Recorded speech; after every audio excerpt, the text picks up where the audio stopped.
அன்பார்ந்த உழைக்கும் மக்களே, பெரியவர்களே, இன்னைக்கு பாத்தீங்கன்னா சிலிண்டர் தட்டுப்பாடு இந்திய முழுக்க பெரிய பாதிப்புள்ளா இருக்குது. அதுவும் குறிப்பா பாத்தீங்கன்னா வணிக சிலிண்டர்கள் தடை அப்படின்னு சொல்லி இன்னைக்கு மத்திய அரசாங்கம் அறிவிச்சிருக்குது. வணிக சிலிண்டர் தட்டுப்பாடு அப்படின்னா பெரிய பெரிய ஹோட்டலுங்கள்ல பெரிய அளவுல பாதிப்புலாம் கிடையாதுங்க. அது வழக்கம் போல செயல்பட்டு தான் இருக்குது. ஆனா குறிப்பா தெருவோர வியாபாரம் செய்யக்கூடிய சின்ன சின்ன வியாபாரம் செய்யக்கூடிய அந்த பானிபுரி, முட்டை சீமியா, முக்காச்சலம் இந்த மாதிரி வியாபாரங்கள்லாம் பார்த்தீங்கன்னா பெரிய அளவுல பாதிக்கப்பட்டிருக்குது. குறிப்பா இப்ப வேலூர்ல பாத்தீங்கன்னா முட்டை சீமியானா பெரிய அளவுல ஃபேமஸ். வேலூருக்கு கோட்டையை சுற்றி கிட்டத்தட்ட ஒரு 11 கடைக்கு மேல இயங்குது. நானும் அதுல ஒரு கடை வச்சிருக்கிறேன். இப்போ சிலிண்டர் தட்டுப்பாடுனால ஏதோ ஒரு முட்டை சீமியா கடை, தெருவோர கடை மட்டும் பாதிப்பு வருதா அப்படின்னு பாத்தீங்கன்னா அப்படி கிடையாதுங்க. இப்ப என்னோட முடிஞ்சிருது கிடையாது இந்த தட்டுப்பாடு. இப்ப என்ன நம்பி சேமியா கடைக்காரர் இருக்கிறாங்க, முட்டை வியாபாரி பண்ற வியாபாரிகள் இருக்கிறாங்க, மீன் வாங்குற மீன் வியாபாரி இருக்கிறாங்க, கொத்தமல்லி, புதினா, இப்படி பல்வேறு பொருட்கள் சேர்ந்துதான் அந்த முட்டை சேமியாவா வருது.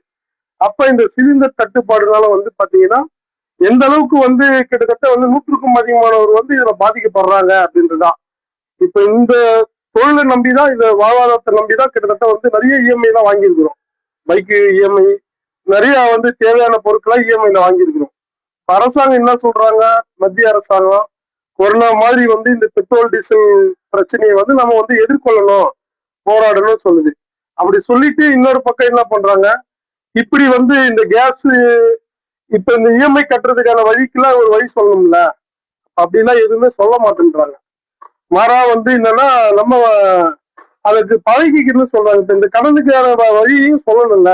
மாறா இந்த நிதி நிறுவனங்களுக்கு 3 மாசத்துக்கு இஎம்ஐ எல்லாம் வாங்காதீங்க, இதெல்லாம் சரியான பிறகு நம்ம கடன் திருப்பி வாங்கிக்குங்க, கவர்மெண்ட் வாங்கி கொடுத்த கடன் கூட தற்காலிகமா நிறுத்துங்க, அப்படி எதுவுமே சொல்லலைங்க.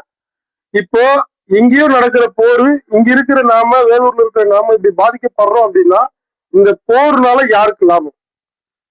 இந்த போர் நடத்துறது யாரு?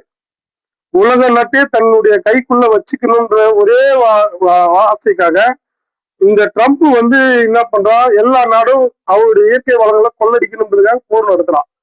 அப்படி போர் நடக்கிற அந்த ட்ரம்ப்புக்கு ஆதரவா தான் இன்னைக்கு இந்திய அரசாங்கமும் இருக்குது, மோடி அரசாங்கமும் இருக்குது. வாயை திறக்க மாட்டேன்றான்.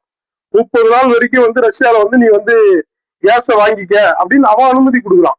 இதுக்கு வாய முடியுன்னு கவனம் இருக்காரு. அன்னைக்கு பாகிஸ்தான்ல போர் நடக்குதுன்னு அதை நிறுத்துந்தே நானும் ட்ரம்ப் சொல்றேன். ஆனா மோடி இதை பத்தி வாயை திறக்கல. இப்ப யார் பாதிக்கப்படுறது? இங்கே நாம எந்த ஒரு பிரச்சனையும் இல்லாம நீ மக்களுக்காக உழைச்சிட்டு இருக்கிற நம்மள மாதிரி மக்கள் தான் இன்னைக்கு பாதிப்புகள் ஆகுறாங்க. அப்ப மோடி அரசாங்கம் எப்படி அயோக்கியத்தனமா கார்பரேட் முதலாளிகள் ட்ரம்ப் போல உலக நாடுகளுக்கும் எப்படி அடிமைத்தனமா இருக்கிறாங்க. அப்ப இவங்க நம்மள என்ன பண்றாங்க, ஒரு பக்கம் பாரத மதம் அது இதுன்னு சொல்லி நம்மள மதவெறியை தூண்டி இப்படி நம்மளை வச்சுக்கிட்டு நம்மள எப்படி இன்னைக்கு நம்ம ஊர் அடுப்பு எரியாத சூழ்நிலைக்கு நீ ஆக்கி வச்சிருக்கிறான். அப்ப நாம இந்த இன்னைக்கு தமிழகத்துல நடக்கின்ற இந்த 2026 சட்டமன்ற தேர்தல்ல இவங்களை கேள்வி வைக்கணும். நாளைக்கு எடப்பாடி சொல்றாரு, நாங்க ஆட்சிக்கு வந்த பிறகு 4 சிலிண்டர் ஃப்ரீயா தரேன், 3 சிலிண்டர் ஃப்ரீயா தரேன். இப்போ வாழவே முடியல, இதுக்கு பதில் சொல்லு. இப்ப இதை கேட்கணும்ல எடப்பாடி மோடிய, எங்க மக்கள் நீ ஓட்டே போட முடியாத, வாழவே முடியாத அளவுக்கு இருக்கிறாங்க அப்படின்ட்டு. அப்ப இது எடப்பாடியும் கேட்க மாட்டாரு, மோடியும் கேட்க மாட்டாரு. ஓட்டு கேட்டு எவன் வீட்டாண்ட வந்தாலும் அவனை நம்ம கேள்விக்குள்ளாக்கணும். வாழ்றதுக்கு வழி சொல்லு, இப்ப வழி சொல்லு.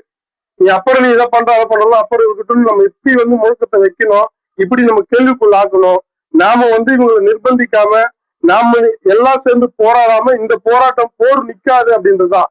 இது சாதாரண நம்ம பிரச்சனை கிடையாது, உலக மக்கள் பிரச்சனை. மொத்தமா இதை பார்க்கணும். நம்ம எல்லாம் ஒன்னா சேர்ந்து இதுக்கு எதிராக போராட போது மட்டும்தான் இதுக்கான தீர்வு வரும்ன்றதை நான் சொல்றேங்க. நன்றி, வணக்கம்.